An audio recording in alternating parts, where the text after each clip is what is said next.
Buenas tardes a todos.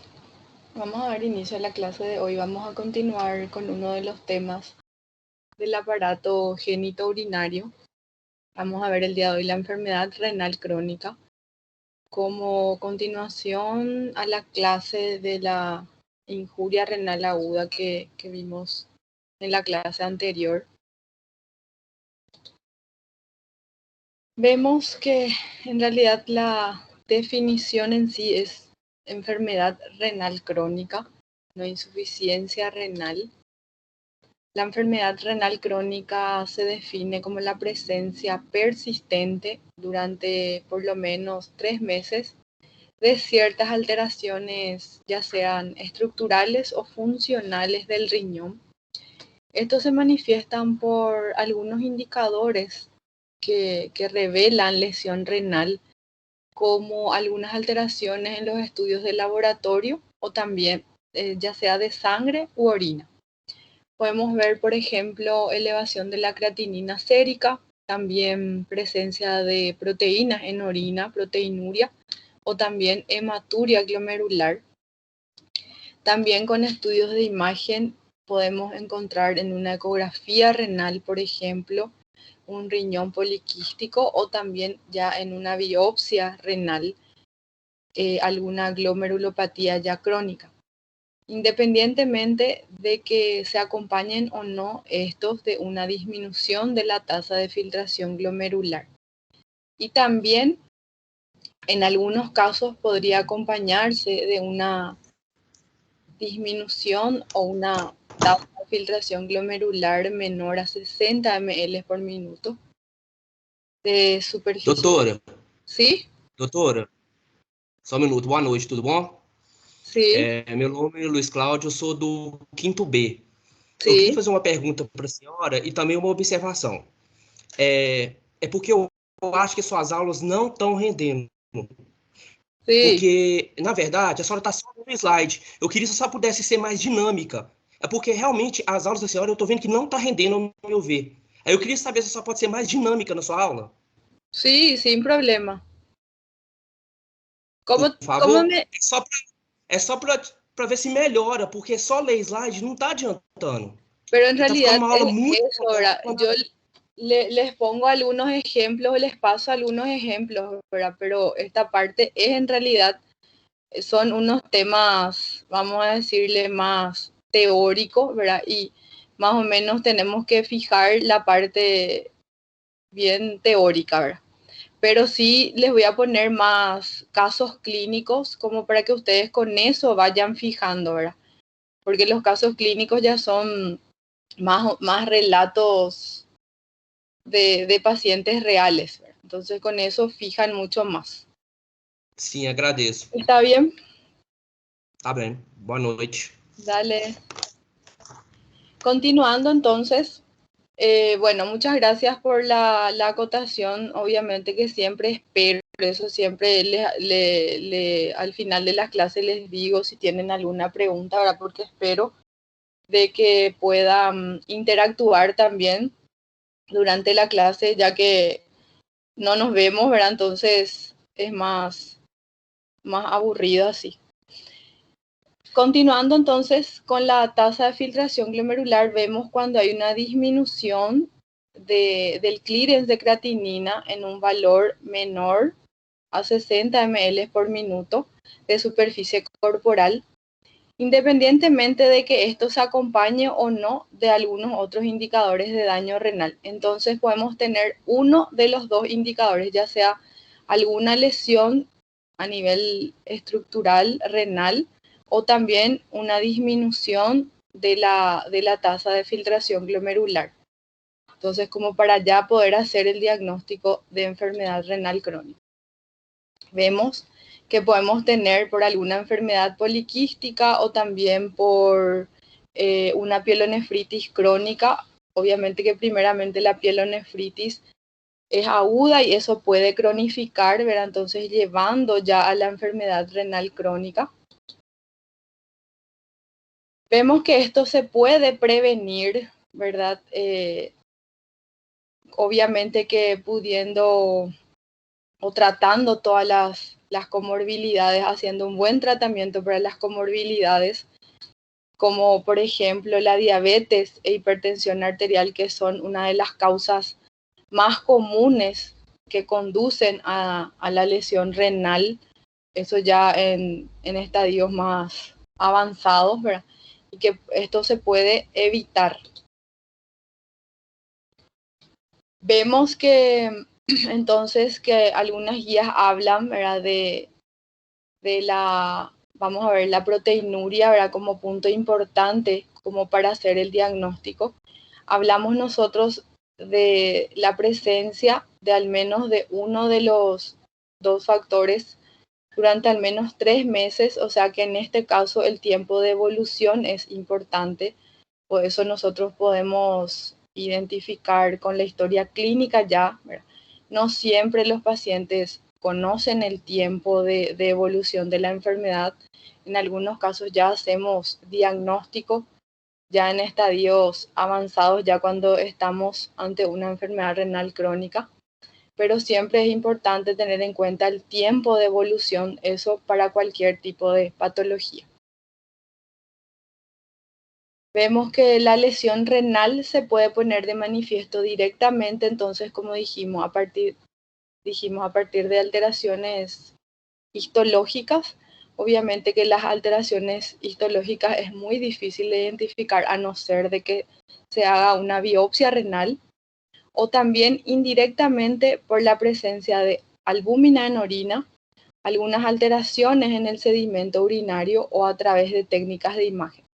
Entonces, mediante estos estudios nosotros podemos hacer un seguimiento al paciente. Obviamente que siempre pacientes ya con alguna patología, alguna comorbilidad previa. Entonces, solicitando siempre estos estudios podemos hacer un buen seguimiento para evitar de que lleguen al estadio final. Entonces, hablando de, si vamos a hablar únicamente de una enfermedad renal histológica, necesitamos de una biopsia renal, ¿verdad? En donde sí podemos evidenciar una presencia de alguna lesión renal, eso probado por mediante la anatomía patológica. En ese caso encontramos evidencias de daño renal. Muy raras veces se hace el diagnóstico de esa manera. En algunos casos podemos encontrar daño renal ya mediante anatomía patológica, mediante histología, igual teniendo un porcentaje adecuado todavía de la tasa de filtración glomerular. Lo mismo que dijimos, ¿verdad? Entonces, la velocidad de filtración glomerular cuando hay una disminución en un 50% de la función renal, vemos que podemos tener un daño renal independientemente de la causa. Eso, como les dije, el tiempo de evolución por 3 meses o más. Las alteraciones generalmente deben ser persistentes y habitualmente serán progresivas. Obviamente que si eso no se trata, van a progresar y van a evolucionar la evolución natural de la enfermedad. Las alteraciones laboratoriales urinarias, por ejemplo, la presencia de albúmina en orina, vamos a ver los valores cuando hablamos de macroalbuminuria o microalbuminuria también. Y ciertas anormalidades estructurales que ya dijimos que podemos encontrar a nivel de imágenes. Obviamente que siempre vamos de lo básico a lo más avanzado. Entonces, si vamos a hablar de lo básico a lo más avanzado en los estudios de imágenes, solicitamos primeramente una ecografía renal en donde sí podemos encontrar las características. Ya en una enfermedad renal crónica, por ejemplo, ya podemos encontrar un riñón de tamaño disminuido, alteración en la diferenciación córtico-medular, ¿verdad? Entonces todo eso podemos encontrar en los estudios imagenológicos. Ahora bien, para clasificar a la enfermedad renal crónica cuando ya estemos ante una enfermedad renal crónica, ¿verdad? Tenemos 5 estadios. Este estadio se divide según la gravedad de la reducción del filtrado glomerular estimado. Esa Ese filtrado glomerular vamos a poder tener nosotros mediante unas fórmulas. Existen distintas fórmulas en realidad, ¿verdad? La más utilizada suele ser la de Crocroft-Gault, ¿verdad? En donde hacemos el cálculo rápido. Existen ciertos aplicativos que tienen, ¿verdad? Ya para poder poner los valores nada más y sale el resultado inmediato. Y también obviamente que siempre conocer la fórmula en sí. Vemos que la pérdida de las nefronas en la enfermedad renal crónica ya se acompaña de una disminución progresiva de la función renal. Todo eso va a conducir a ciertas alteraciones, ¿verdad? Podemos tener alteraciones del equilibrio hidroelectrolítico y también del ácido básico, acumulación de ciertos solutos que normalmente son excretados por el riñón. Vamos a ir viendo cada uno de ellos. Y alteración también en la producción y metabolismo de ciertas hormonas. Las más importantes, la eritropoyetina y también la vitamina D. Entonces, a partir de ahí vamos a encontrar ciertas manifestaciones clínicas también en los pacientes, teniendo ya alteraciones en la producción y en el metabolismo de estas hormonas. Las fórmulas, como les dije, las más comunes para el cálculo del MDR simplificado con 4 variables. En realidad esto hay que tener siempre a mano. Tenemos ciertos, como les dije, ciertos aplicativos que ya tienen como para poder hacer un cálculo rápido. La de Crocroft-Gault, que siempre es la más utilizada, podemos hacer también un cálculo rápido. Y la del aclaramiento de creatinina, esto siempre con una orina de 24 horas. O sea, podemos hacer únicamente teniendo una orina de 24 horas. Pero ya en todo paciente internado, pacientes en urgencias también, ¿verdad? Siempre y cuando tengamos ya alguna alteración en el perfil renal, sí, ya es necesario poder hacer el cálculo del filtrado glomerular o del clearance de creatinina.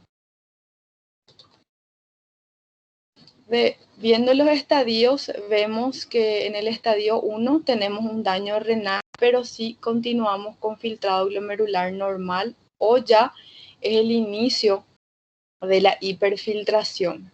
Tenemos en ese caso un valor del filtrado glomerular, también llamado clearance de creatinina, con un valor mayor o igual a 90 ml por minuto.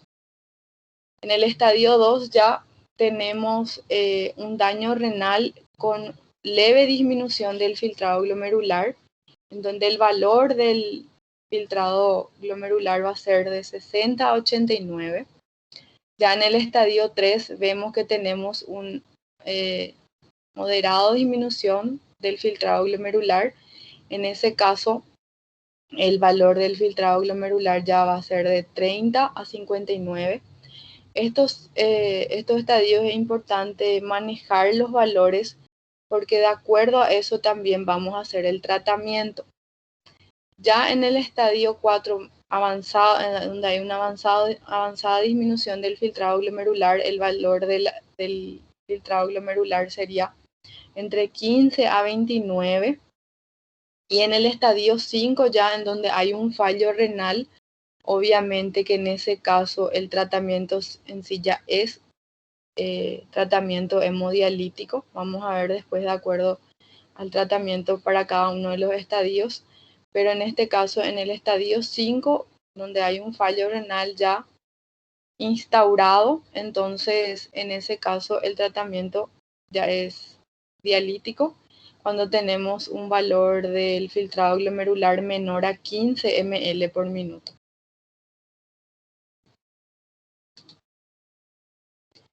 Tenemos ciertos factores de riesgo para el desarrollo de la enfermedad renal crónica, como ser la edad avanzada, la raza negra. Puntos importantes, la diabetes y la hipertensión arterial como patologías de base frecuentes en la mayoría de la población. También hipoalbuminemia, dislipidemia, en realidad pacientes con dislipidemia, muchos pacientes son diabéticos, hipertensos, ya con síndrome metabólico, con sobrepeso o también obesidad, obviamente, con alteración de la hemoglobina glicada o pacientes ya diabéticos que no controlan la glicemia y tienen un alto porcentaje de la hemoglobina glicada. Entonces esos son los puntos importantes. Doutora, Sí, no slide aquele que você falou, o grau 5 lá que vai para fazer hemodiálise, sí, cuando es menor tem, a 15. tá, tem alguma dessa pontuação que vai para transplante renal? Y en realidad el tratamiento es o diálisis, ¿verdad? O trasplante renal. Esos son los dos tratamientos, ¿verdad? Obviamente que dependiendo del estado clínico del paciente, hay que hacer la hemodiálisis, ¿verdad? Un paciente que ya está en estadio terminal o con falla renal instaurada, no puede esperar mucho tiempo como para poder, y más en estadio 5, ¿verdad? Entonces, generalmente lo que se hace es evitar a un paciente que se va a trasplantar, por ejemplo. Muchos de los que se hacen trasplante ya son pacientes que están en diálisis durante años, ¿verdad? Entonces, esos son los que se trasplantan. Ahora, si se va a hacer un trasplante programado, por ejemplo, entonces lo ideal sería evitar de que llegue a hacer un síndrome urémico, por ejemplo. Pero es también una posibilidad de tratamiento. Obviamente que como ustedes saben no es fácil, ¿verdad? Pero sí cada vez más se están haciendo esos tratamientos. Siempre hay que buscar el tema del donador o dependiendo todas esas cuestiones, ¿verdad? Pero sí es también una posibilidad de tratamiento. ¿Se entendió? Gracias, doutora. Bueno, otros factores que también pueden contribuir secundariamente a la progresión de la lesión renal o del daño renal sería la proteinuria. Entonces, por eso teniendo un paciente ya con comorbilidades siempre debemos hacer el estudio, ya sea de orina simple o orina de 24 horas. En pacientes con hipertensión arterial, con lesiones tubular-intersticiales, en pacientes que son un combo, en realidad con un síndrome metabólico, con hiperlipemia o dislipidemia, diabetes, hipertensión y también en los tabaquistas. O sea, también es un factor de riesgo que puede conducir al daño renal. Ya la proteinuria, como les dije, es un punto bastante importante, ya que es un factor modificable, ¿verdad? O sea, si nosotros tenemos la posibilidad de hacer el estudio y poder tener un valor, entonces podemos tenerlo más en ojo. Esto influye preponderantemente en el pronóstico y también en la toma de decisiones para el tratamiento. Vemos que tiene un efecto tóxico a nivel renal porque induce a inflamación y también fibrosis a nivel de túbulo intersticial, y eso contribuye a con que haya pérdida de la masa de la estructura renal. Entonces, ya que tenemos la posibilidad de hacer un dosaje de proteínas en orina, entonces por eso es crucial de hacer el estudio o solicitar. Con respecto a la cuantificación de la proteinuria, es mucho mejor, obviamente que en una orina simple sí podemos tener presencia de proteínas, pero siempre es mucho mejor en una orina de 24 horas, que se considera el patrón oro.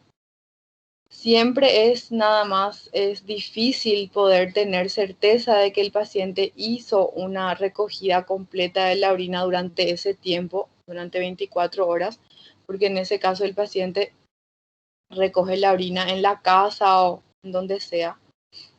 Entonces, también es otro punto importante a solicitar sería una muestra de orinas al azar, ¿verdad?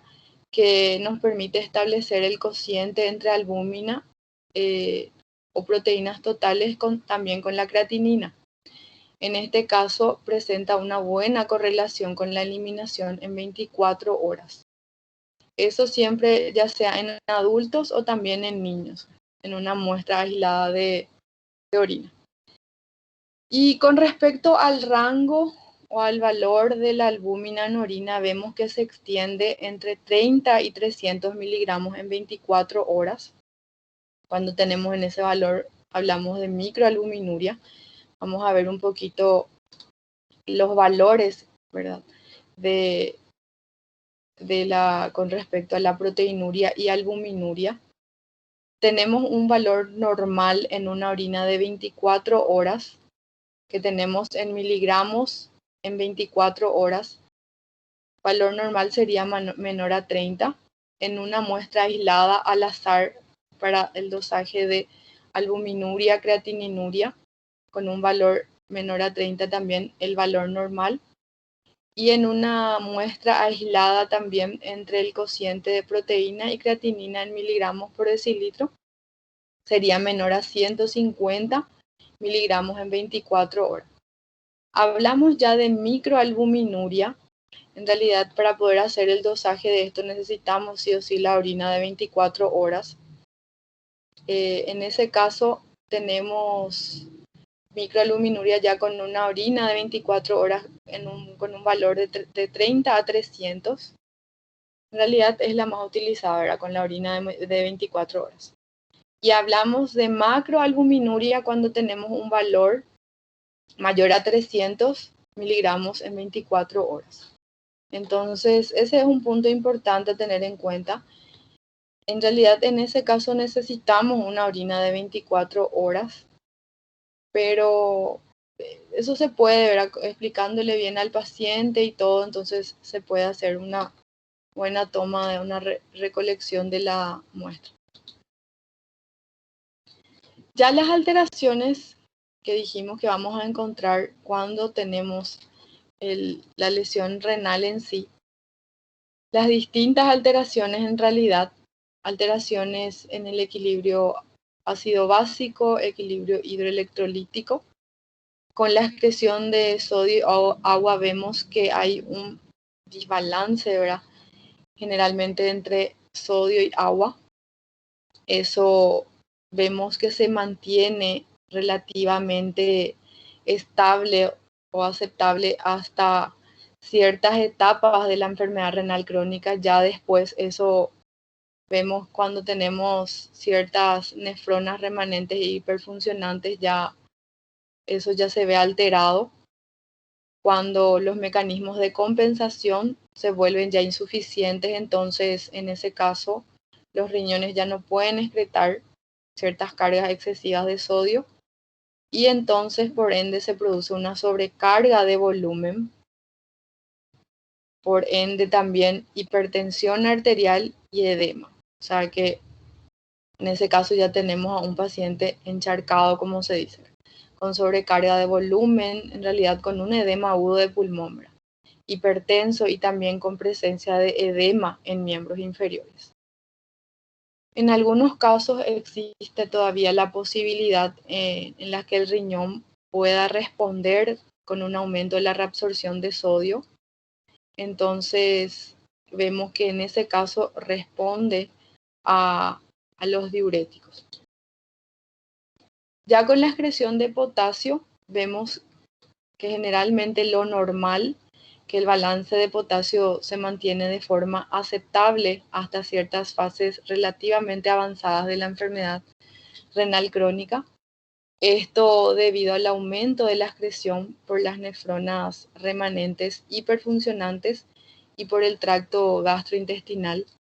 Entonces ya cuando los mecanismos de compensación se vuelven insuficientes, los riñones no pueden excretar ciertas cargas excesivas de potasio y produce la hiperpotasemia. Entonces, un punto importante a tener en cuenta ya en un paciente con enfermedad renal crónica, el potasio. Siempre tener en cuenta y solicitar el potasio en esos casos. Más si estamos ante un síndrome urémico. síndrome urémico es bastante grave. En realidad, en ese caso, ya se debe de tomar una medida de inmediato, ¿verdad? El paciente, si entra en estadio 5, el paciente se debe de dializar de urgencia. Entonces, uno de los criterios de hemodiálisis de urgencia sería la hiperpotasemia. Con respecto a la excreción de hidrogeniones, vemos que inicialmente se mantiene el equilibrio ácido básico por el aumento de la secreción de hidrógeno en las nefronas remanentes. Ya cuando la filtración glomerular disminuye a menos de 30 ml, eso sería en el estadio 4, entonces los mecanismos compensatorios ya se vuelven insuficientes y entonces se empieza a tener producir retención de hidrógeno y también por ende acidosis metabólica. Entonces, otro criterio diagnóstico, en realidad, dependiendo de si es leve, moderado o severo, la acidosis metabólica es también un criterio de hemodiálisis de urgencia. Con respecto a la excreción de ácido úrico y magnesio, vemos que también se altera. Los pacientes tienden a retener ácido úrico y también magnesio. Esto debido a la disminución de la capacidad de excretarlo. En realidad, todo es debido a la disminución de la capacidad de excretarlos. Entonces, eso se acumula. También con el metabolismo del calcio y del fosfato, vemos que el metabolismo del calcio y del fosfato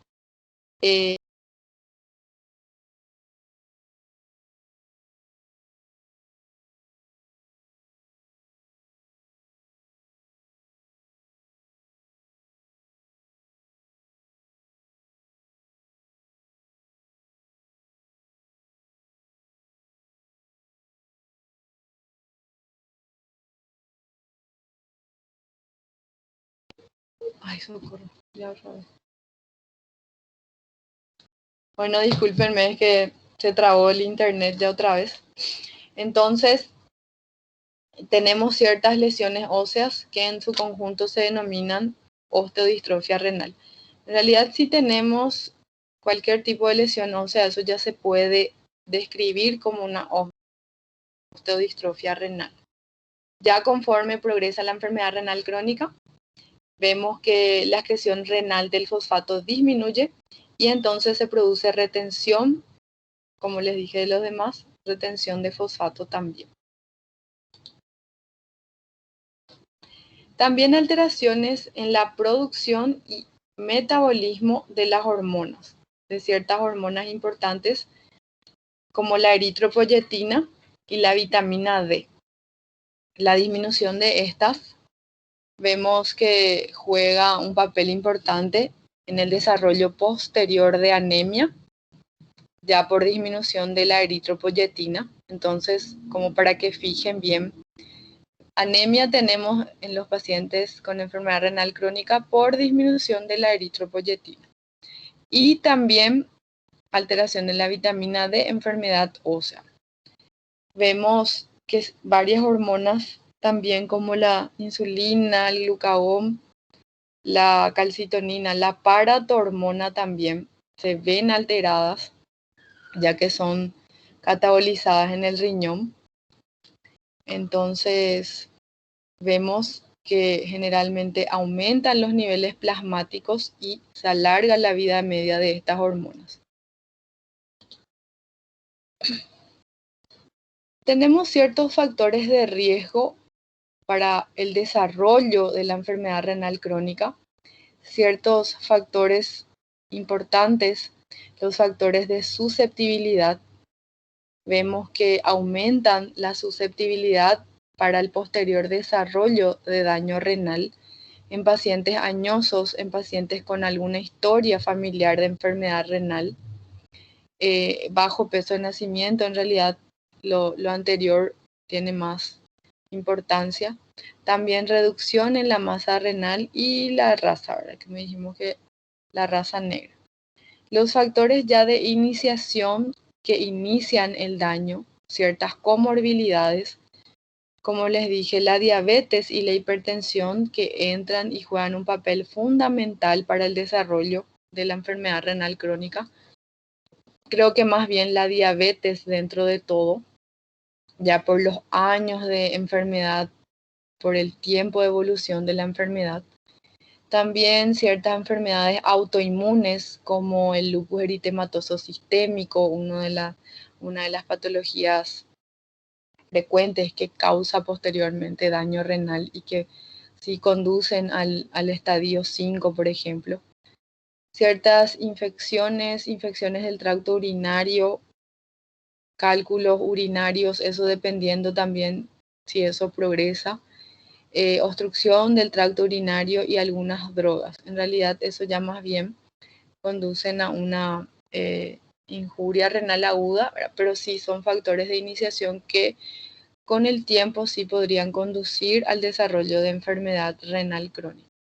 Y ya los factores de progresión que causan un empeoramiento del daño renal y una declinación mucho más rápida de la función renal, que sí posteriormente ya podría conducir a la enfermedad renal crónica en sí. La proteinuria, como dijimos, ya su papel fundamental.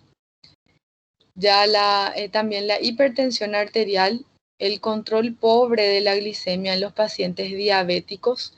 Eso sí es bastante importante también porque los pacientes diabéticos, en la mayoría de las veces, dependiendo de cada paciente, ¿verdad? Pero la mayoría de las veces tienen un mal control metabólico a pesar del tratamiento ya instalado y también el tabaquismo. Entonces aquí punto importante tener en cuenta la diabetes nuevamente. El cuadro clínico en sí, vemos que en estadios tempranos los pacientes suelen estar asintomáticos. Ya en fases más avanzadas, cuando el filtrado glomerular, cuando estamos ante un estadio 5, entonces podemos tener ciertos síntomas. No siempre son síntomas específicos, pero siempre debe de haber la sospecha. Podemos tener malestar general, debilidad, insomnio, anorexia, náuseas, vómitos, que son de predominio matutino. En realidad, esos ya son indicios que nos dicen que estamos ante un síndrome urémico. Ya posteriormente aparecen otros síntomas y signos que reflejan una disfunción generalizada de los órganos y sistemas. En ese caso, estamos ante un síndrome urémico. Entonces, generalmente comienza el paciente a estar como con un malestar, con un decaimiento, con presencia de náuseas, vómitos.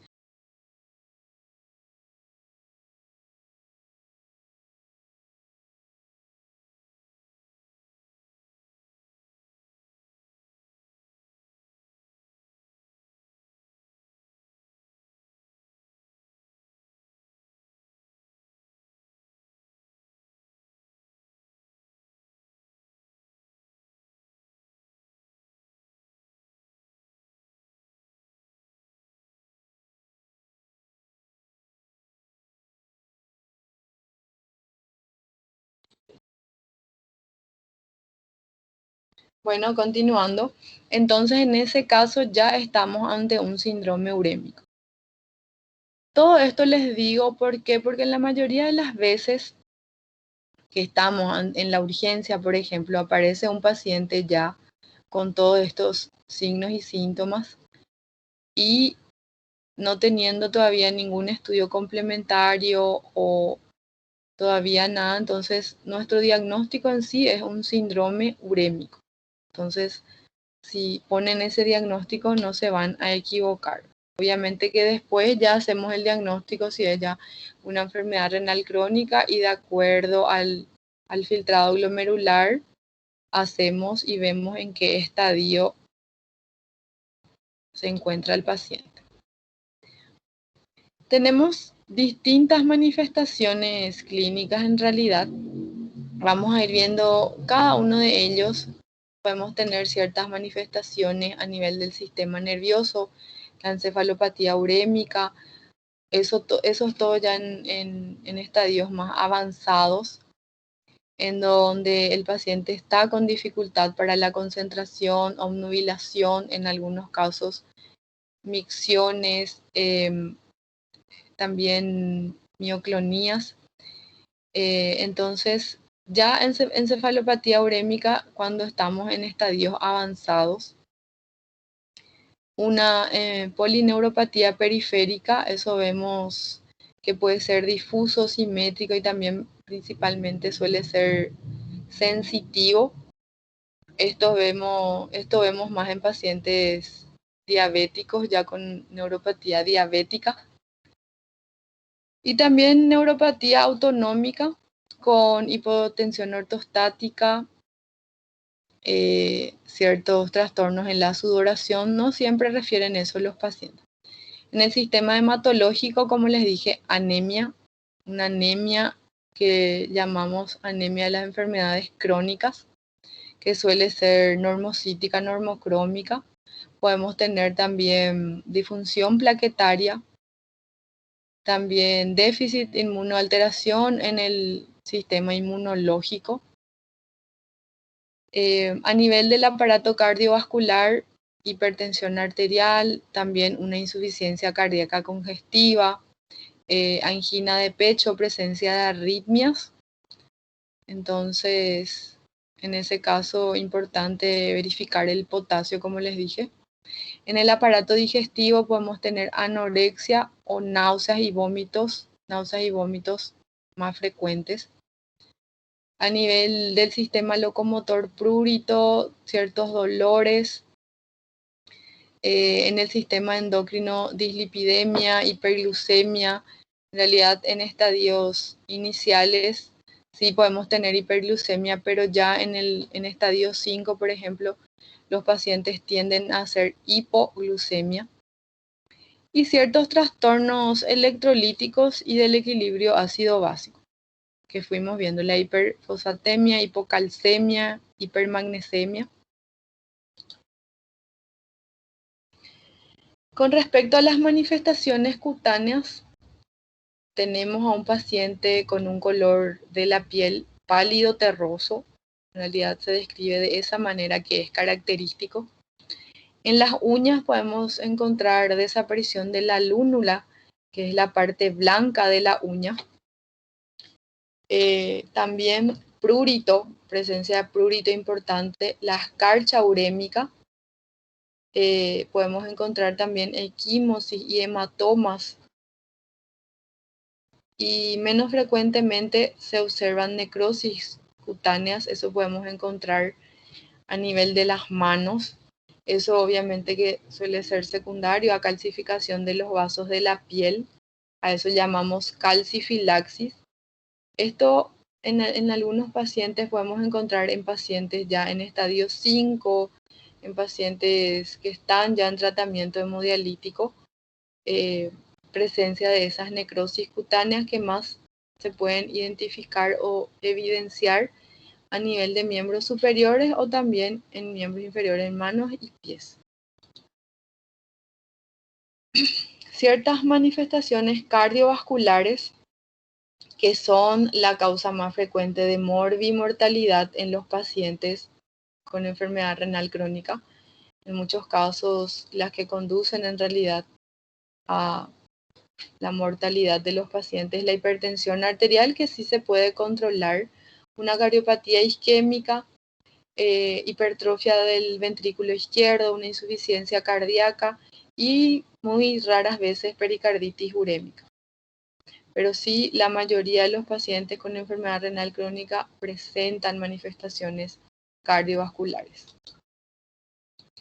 Ya las manifestaciones pulmonares, podemos tener edema agudo de pulmón, eso de origen cardiogénico, también no cardiogénico, que probablemente se debería a un aumento de la permeabilidad capilar, secundario esto a la retención de toxinas urémicas. También en algunos casos por alteración en el sistema inmune, infecciones pulmonares, podemos encontrar neumonía que iría a la comunidad en pacientes tienden a mayor desarrollo de infecciones. Y también podemos encontrar, esto ya en estadios avanzados y en casos muy raros, fibrosis y calcificaciones parenquimatosas a nivel pulmonar, lo que obviamente conducirían a trastornos funcionales como ser la disminución de la capacidad vital y del dióxido de carbono. Estos ya suelen ser bastante raros. Pero sí, las infecciones pulmonares, muchas veces los pacientes pueden consultar como motivo de consulta por cuadros respiratorios, síntomas respiratorios, y obviamente que eso ya sería como una consecuencia de la enfermedad renal crónica. También ciertas manifestaciones neurológicas, un accidente cerebrovascular, obviamente que sería isquémico debido a arteriosclerosis acelerada. También podemos tener, dependiendo de la uremia, podemos tener un accidente cerebrovascular hemorrágico, podemos encontrar también como dijimos ya, la encefalopatía urémica, donde el paciente presenta insomnio, alteraciones del sueño, incapacidad para concentrarse, alteraciones de la memoria, confusión, la habilidad emocional, ansiedad, depresión y en algunos casos alucinaciones. Muchas veces si no se trata eso puede progresar al coma, presentar convulsiones y también llevar a la muerte. En algunos casos, ciertas manifestaciones neurológicas como disartria, temblor, mioclonías, y ya en fases avanzadas, hiperreflexia, también clonus patellaris, signo de Babinski, un síndrome piramidal. En el electroencefalograma, que no siempre se realiza, podemos encontrar un enlentecimiento de la actividad cerebral y tendencia a ciertos paroxismos de ondas lentas. En la mayoría de los casos, si estamos ante una encefalopatía urémica, entonces la diálisis o la hemodiálisis suele corregir estas manifestaciones. O sea, posterior al inicio del tratamiento dialítico, entonces eso suele presentar mejoría. Y otra complicación sería la neuropatía periférica, como les dije, suele ser mucho más frecuente en pacientes diabéticos. Manifestaciones digestivas, anorexia, náuseas y vómitos más frecuentes. El fetor urémico, que se caracteriza por un olor amoniacal urinoso del aliento, en realidad eso sería en el aliento del paciente. El paciente suele referir como que tiene un sabor metálico en la boca y eso suele estar relacionado con la transformación de la urea en amonio en la saliva. Entonces, muchas veces si no nos percatamos de dicho signo, entonces cuando el paciente refiere que presenta un sabor metálico en la boca, ya podemos catalogarlo como el fetor urémico. Conforme va avanzando la enfermedad renal crónica, podemos tener presencia de algunas lesiones inflamatorias a nivel del tracto digestivo. Podemos encontrar gingivoestomatitis, gastritis, la gastritis urémica, que suele ser bastante frecuente también. Y los demás, en realidad la gastritis urémica suele ser una de las más frecuentes manifestaciones digestivas. La presencia, como les dije, sobre todo de gastritis, úlcera péptica y también angiodisplasia, lo que conduce es al sangrado. Muchas veces entonces todo esto explica la tendencia de los pacientes a desarrollar hemorragia digestiva. Suele ser hemorragia digestiva alta en la mayoría de los casos. Eso suele ser generalmente, o si estamos ante una hemorragia digestiva baja, podemos encontrar nada más mediante sangre oculta en heces por el test de Guayaco, por ejemplo, y eso contribuye a aumentar significativamente las pérdidas de hierro en el organismo y obviamente que por ende al desarrollo de la anemia.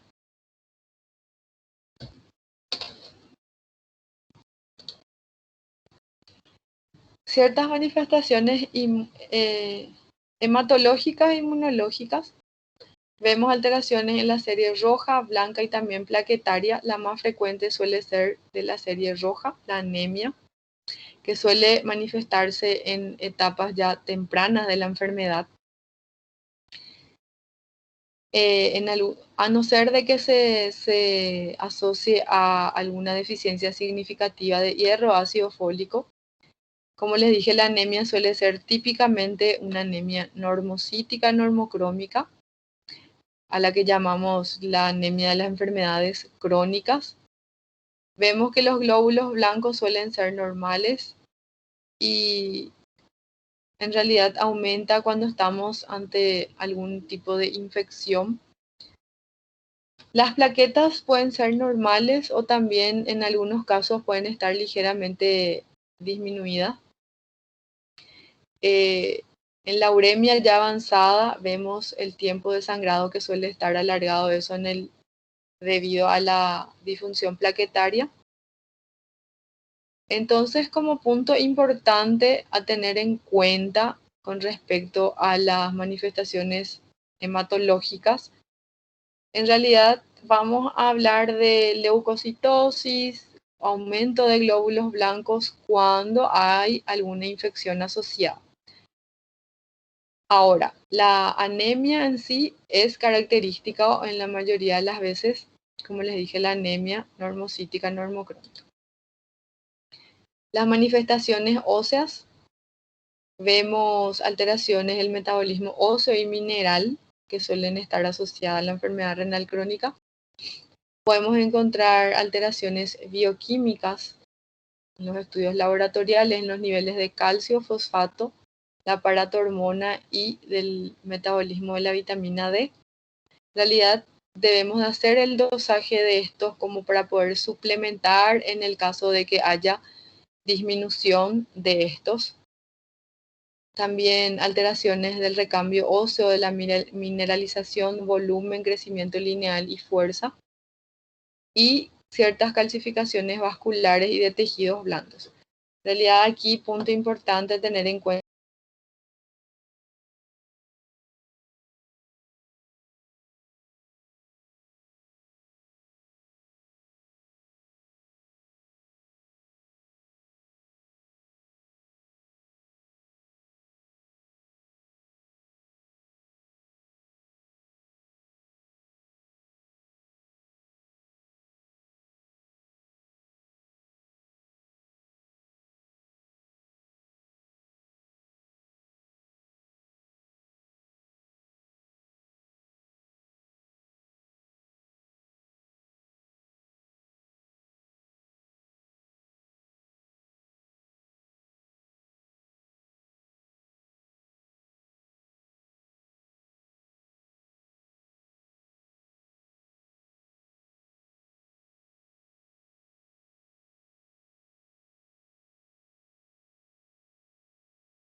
Perdón si alguien me dice, creo que paró de repente la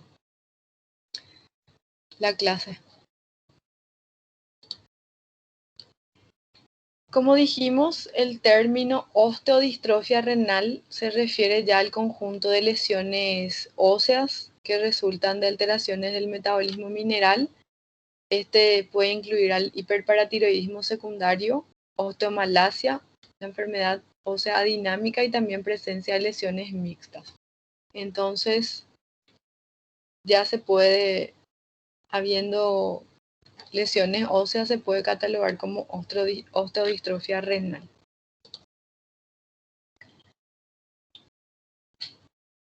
Ya el mecanismo de las alteraciones, ya esto ya nada más a modo de comentario, el mecanismo en sí de las alteraciones a nivel del metabolismo del calcio y del fosfato, vemos que conduce a la hiperfosfatemia, la disminución de la vitamina D y la hipocalcemia conducen al aumento del aparato hormona. Esto en el riñón aumenta la reabsorción de calcio, disminuye la reabsorción de fosfato, aumenta la síntesis de vitamina D activa y aumenta la absorción intestinal de calcio y fosfato. Y en el hueso aumenta la reabsorción y liberación de calcio y fosfato. Este nada más es un resumen de las manifestaciones en sí, de todo lo que ya fuimos repitiendo, de las distintas manifestaciones de la insuficiencia renal. Ya las manifestaciones endocrinológicas y metabólicas podemos encontrar disfunción sexual, elevación de una de las hormonas reproductivas y disminución, elevación de la FSH, LH y LHRH y disminución de los niveles de testosterona y progesterona. En realidad aquí importante tener en cuenta la disminución de los niveles de testosterona y progesterona. Podemos encontrar impotencia, atrofia testicular y disminución en el recuento de espermatozoides en los varones, y en las mujeres amenorrea, dismenorrea y disminución de la fertilidad. Además de eso, disminución de la libido en ambos sexos. Podemos encontrar hiperprolactinemia secundaria, un aumento de la producción y disminución del aclaramiento del filtrado glomerular.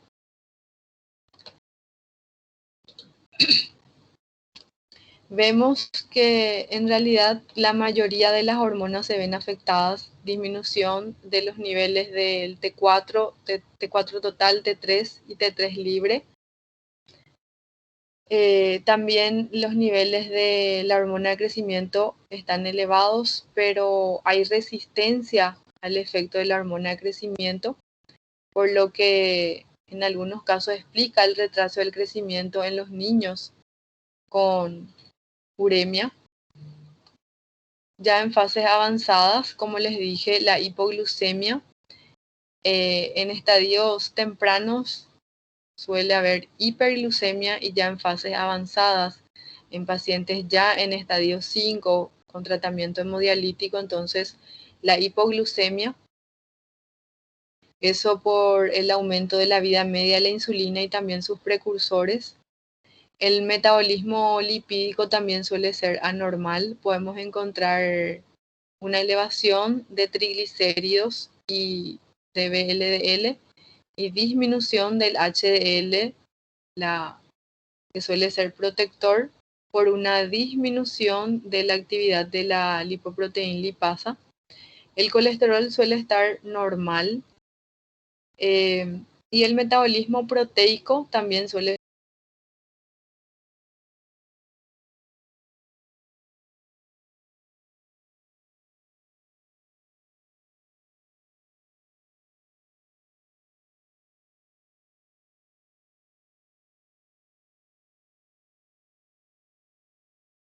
tener proteínas y aumenta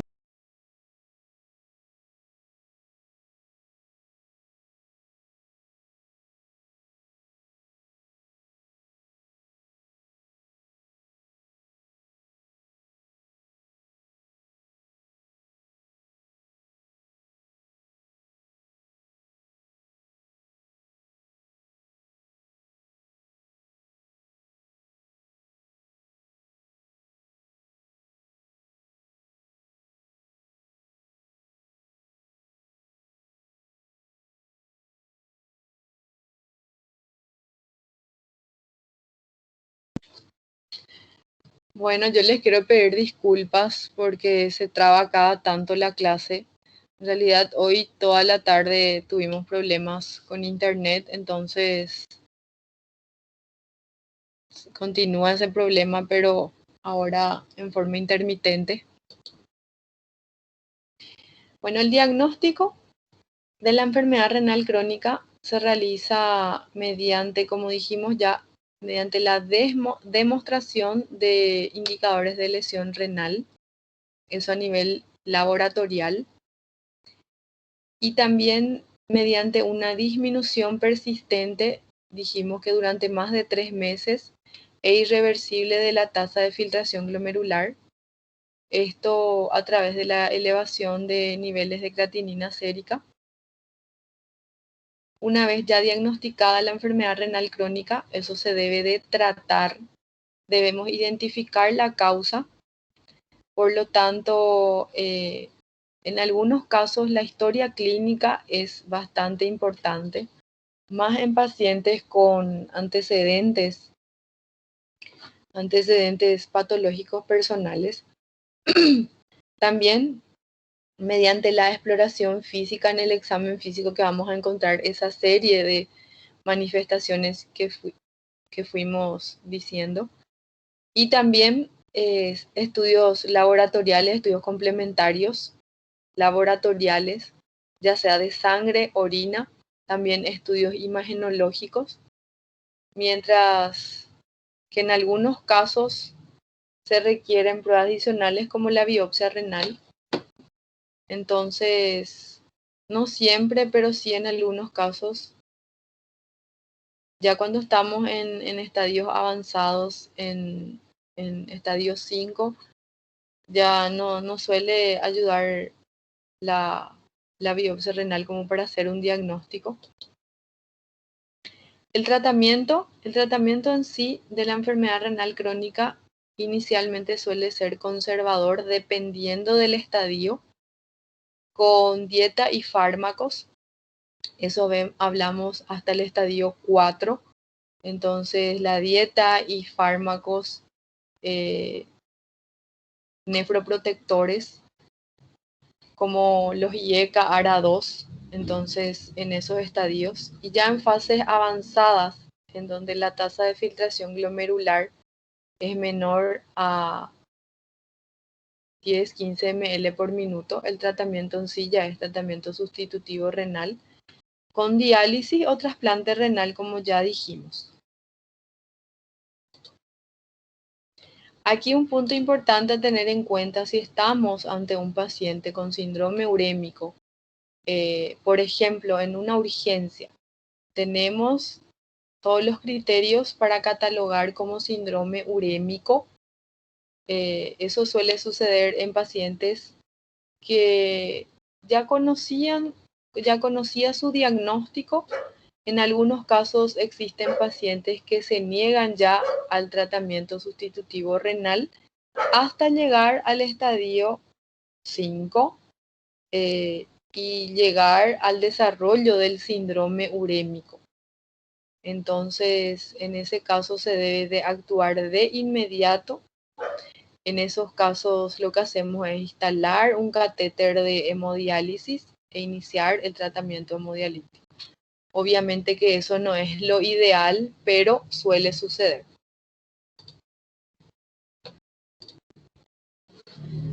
Entonces, la terapia específica, evaluación, en realidad prevención importante y tratamiento de la enfermedad cardiovascular si estamos ante enfermedad cardiovascular asociada.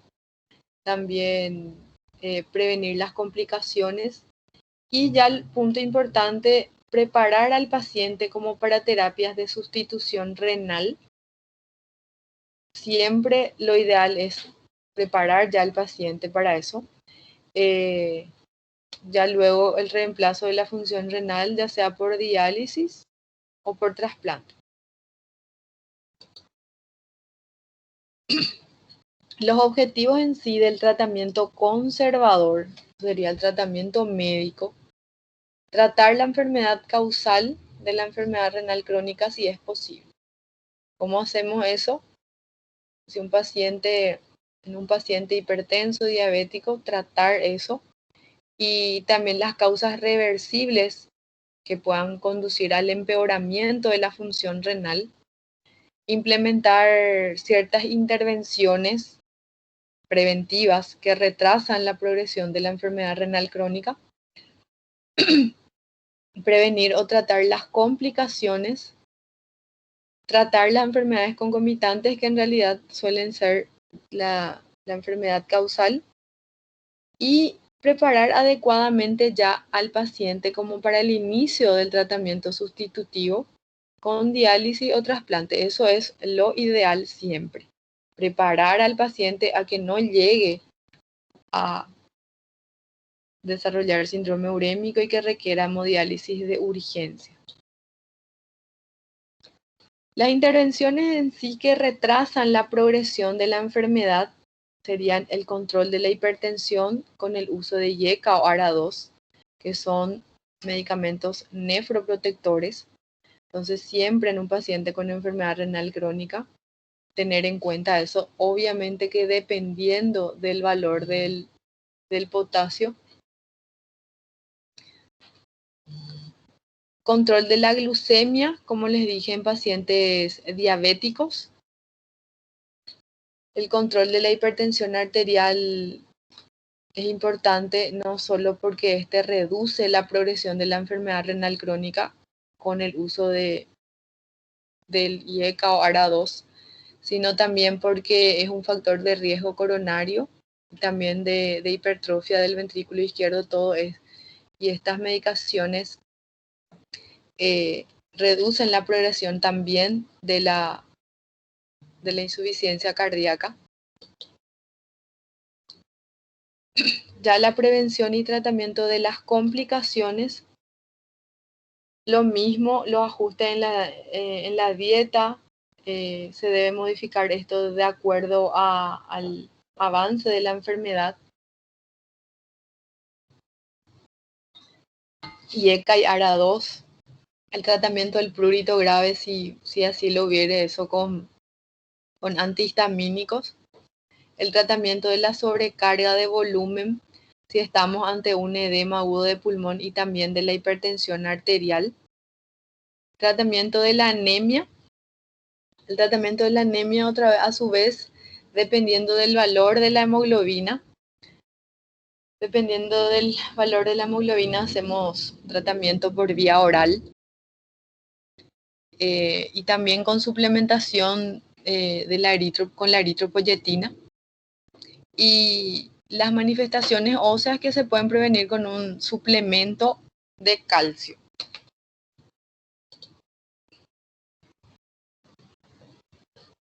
Ya la prevención y tratamiento de las enfermedades concomitantes, lo que hacemos es prevenir los factores de riesgo, más bien de las enfermedades cardiovasculares que son de suma importancia, ya que estos suelen ser la causa más frecuente de muerte, causa de morbimortalidad en los pacientes con enfermedad renal crónica.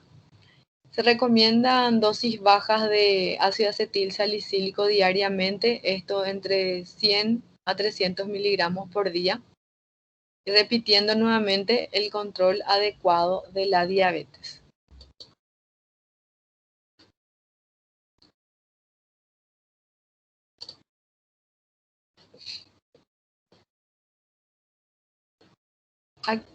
Existen ciertas medidas de nefroprotección y que evitan la progresión de la enfermedad, como ya dijimos. El uso de IECA ARA2, repitiendo nada más. Restricción salina también, punto importante. Eso siempre hay que explicar al paciente, lo de la restricción salina. También la restricción proteica. El uso de la eritropoyetina y el hierro por vía oral como para el tratamiento de la anemia. Las estatinas en casos de hiperlipemia. Los antiagregantes, que ya les dije, la aspirina en en una dosis entre 100 a 300 miligramos por día, el control de la glucemia, suplementos de bicarbonato, no siempre, eso dependiendo del valor de bicarbonato, abstinencia tabáquica, si el paciente es tabaquista, y ejercicio físico, eso acorde con el control del peso, entonces todo como medidas como para evitar la progresión de la enfermedad. Ya la preparación en sí para la terapia sustitutiva renal,